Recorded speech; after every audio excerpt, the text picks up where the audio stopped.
Alright, back to do a video for the first time in a little bit. The Affliction Banned card is, of course, my topic of conversation, as you can see from the title. Gonna run down, gonna go through each fight in varying levels of detail because, I mean, if, I really went all out, I would probably have a, hour-long video on my hands. Starting from the bottom, this fight I'm assuming is at 205. Edwin DeWeese versus Antonio Rogerio Nogueira, or Little Nog. Taking Little Nog by submission in the first round. Little Nog is kind of better at everything. He's a better grappler, better striker, better cardio in my opinion, and he takes more punishment, although those last two I don't think will actually factor into this fight. He may not be a better technical wrestler than Edwin DeWeese, but he's going to be big enough that I think he'll be able to dictate where this fight goes. And either he's going to, I think he's going to have the pick of beating him on the feet or beating him on the ground. I just think he will do it on the ground, and he will submit him in the first round. Edwin DeWeese, just don't go up to 205 anymore. In fact, try to get down to 170. JJ Ambrose, Mike Pyle in a 170-pound fight. I think Mike Pyle by judge decision. I think Mike Pyle probably a little better at everything than JJ Ambrose. We haven't really seen what JJ Ambrose brings to the table. I mean, we've seen him fight, but we haven't seen him fight anyone that we can really gauge where he's at.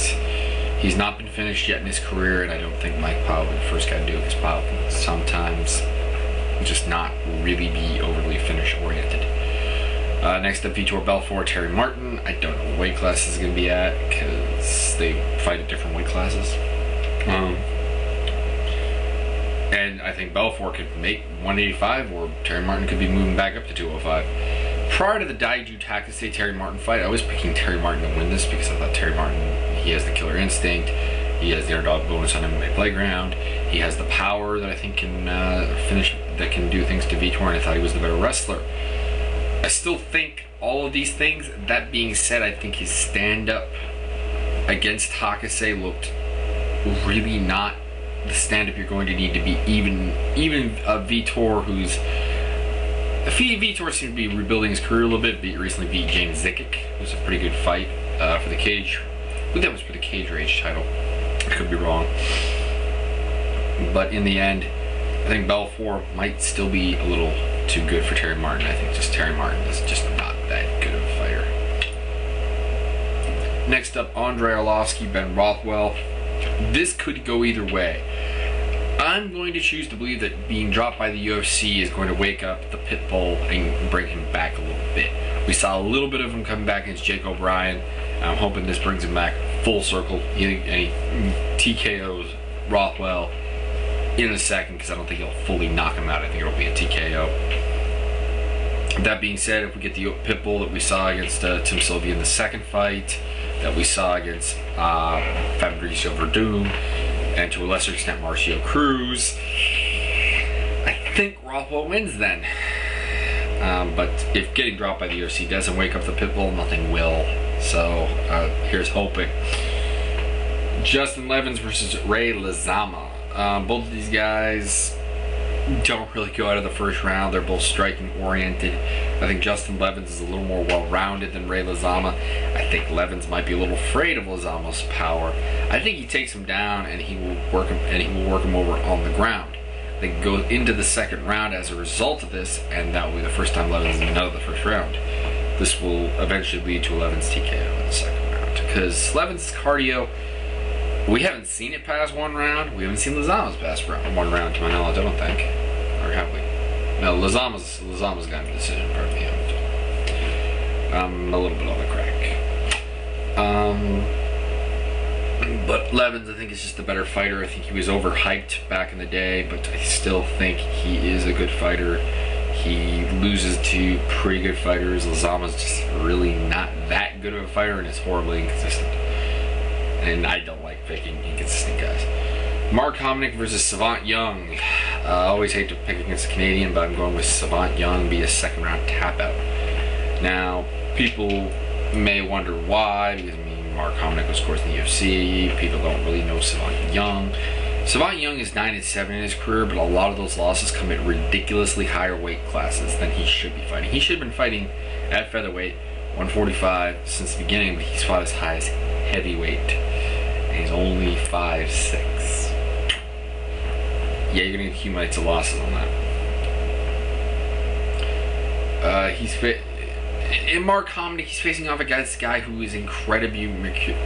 He's incredibly inconsistent. He looked great against Steve Edwards and George Gurgel. He looks good at other times too, but then he looks like crap against guys like Ronnie Yaya. And I can't see Mark Hominick stopping Savant Young's takedowns, and I could possibly see him going to decision with Savant Young, but I can't see him finishing him. I can't see him beating him. And I don't know. It kind of sucks to pick against the only Canadian on the card, but you gotta do what you gotta do. Fabio Nagao versus Mathalal Lindland. We all know Lindland, great clinch game, great wrestler, has some decent striking, and he's been working towards becoming more of a finisher. That being said, Fabio Nagao is a tough guy, very good on the ground, not bad stand-up. Lindland, though, will probably be able to take him down at will anytime he wants. I think he stays out of his submissions and just goes through a unanimous decision. Basically Matt Lindland's style, the Team Quest motto. Hanato Babalu Sobral, Mike Whitehead. I'm taking Babalu by a judge's decision, although Whitehead could win this fight. Babalu has not looked great in his most recent fights, but I think he's still a better wrestler than Mike Whitehead. I think he's still a better striker, and I think he's still better at the BJJ. I think Whitehead has the submission defense to stay out of to not get finished with subs, and I don't think Babalu can really ground and pound him out. I don't think he can knock him out on the feet, so there you go. Next up, we have Paul Boitel, Alexander Emelianenko. Both these guys fight very similarly. They like to headhunt, and they'll both be trying to do that. The difference is Alex has a solid chin from what we've seen. Boitello is a somewhat questionable chin. Alex is a bigger guy. He's, I think, a stronger guy. I think he's a harder puncher. He's a better striker. And I think that just leads to a bad night for Boitello, much like the Arlovsky fight. First round knockout. Although not via, like, first punch of the fight, a la the Arlovsky fight. Josh Barnett versus Pedro Hizzo in a rematch from a fight that happened some time ago. The difference is Barnett has headed up in the world since. Hizzo went really down the tubes and has recently been rising back. That being said, Hizzo, an inconsistent fighter, so I gotta pick Josh Barnett. Josh Barnett, the better wrestler, the better grappler, not the better striker. I think Hizzo still has the striking advantage. I think Barnett will be smart enough to take this fight to the ground, unlike he did last time. I don't think he finishes Hizzo, because I mean Hizzo is a tough man to finish, unless you're Russian. Then you seem to have an easy time with it. Moving on to the main event of the evening: Tim the Maniac Silva versus Fedor the Last Emperor Emelianenko. One of the best in terms of rankings fights we've had at heavyweight in a while. Phone went off because we got number 1 Fedor, number 5 on most people's standings, Tim Sylvia. They're fighting each other. There we go. I'm not gonna redo this again because it's their time. I'm taking Fedor after a bit of a feeling out process, because Tim's main weapon, although he is a skilled fighter, he is a strong counter wrestler, not necessarily an offensive wrestler, but a strong counter wrestler. He is very good at using his height. I mean, if he didn't have his height, I don't think he wouldn't be a top 5 guy. That being said, he uses it very well.